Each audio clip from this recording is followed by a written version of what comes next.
this is the Mighty Oba here with our weekly sports update here on clbTV and Mix 1080 AM WUFO Radio as we get ready for the highly anticipated season opener for the Buffalo Bills taking on the New York Jets.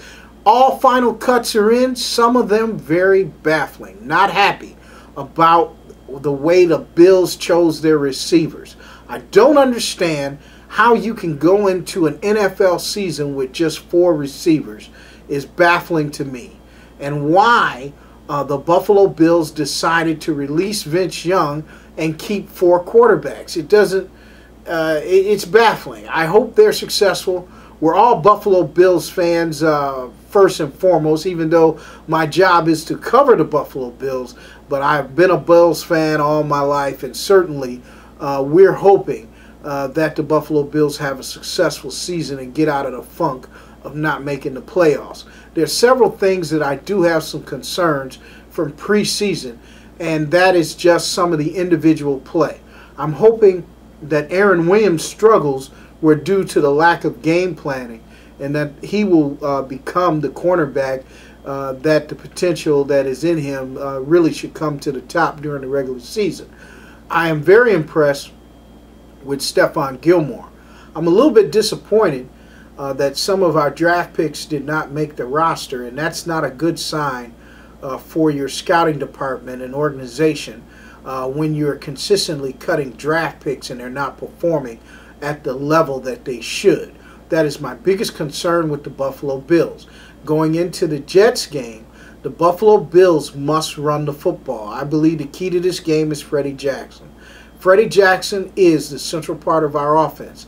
They're going to try to take Stevie Johnson out of the game and make you have to throw the ball to David Nelson or Donald Jones or Chris Chandler. With that fact in mind, I think there's nothing you can do with a big offensive line running the football and pounding on the New York Jets and beat them at their own game. Rex Ryan was a ground and pound guy. I think the Buffalo Bills should beat him at his own game, go into Metropolitan Stadium and go ahead and beat the New York Jets impressively on the first day. But remember, the key to an NFL season is how a team performs after that 3rd or 4th game after other teams have book on you. And once they have book on you, then we see what other coaches are made of. And so far, Chad Gailey has not performed at the level that we've hoped. This is the make-or-break year for the Buddy Nix regime with Chad Gailey as head coach.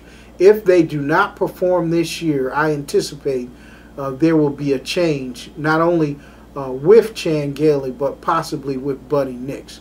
And Buddy Nix has really had some questionable draft choices in the last 2 or 3 years. His drafts have not been where they should be, but he has signed some significant free agents. So that's what we're talking about, looking for the first game for the Buffalo Bills. I am excited. I know all of you are, and this is a great opportunity for the Buffalo Bills to change their season.